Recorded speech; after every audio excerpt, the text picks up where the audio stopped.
Si Pangulo Aquino ang nanguna sa paggunita sa Araw ng Kagitingan sa Bataan. Muling binigyang pugay rito ang mga sundalong nasawi noong World War II.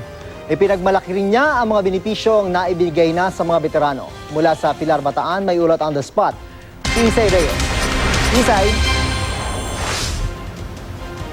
June, ginugunitihan nga ngayong araw ang ika-74 na taon ng pagdiriwang na ng Araw ng Kagitingan. Dito yan mismo sa Mount Samat National Shrine sa Pilar, Bataan. Pinangunahan ni Pangulong Aquino ang pag-aalay ng bulaklak at wreath laying sa dambana ng Kagitingan ng mga veteranong sundalo na nagbuwis ng kanilang buhay para ipaglaban ang bansa noong World War II. Nag-alay rin ng bulaklak sila U.S. Ambassador to the Philippines, Philip Goldberg, pati si Japanese Ambassador to the Philippines, Kazuhide Ishikawa.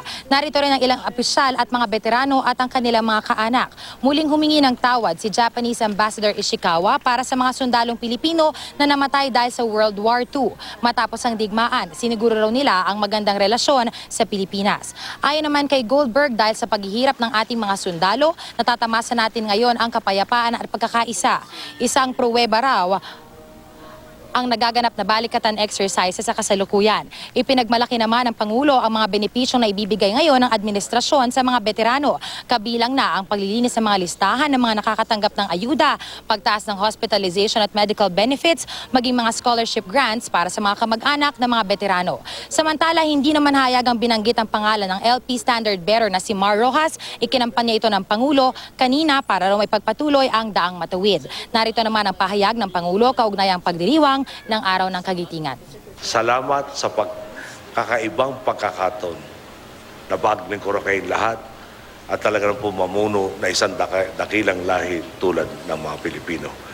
Talagang hindi na mapapatay ng pagkakataon na ito at ang karakalang binigay niyo sa akin.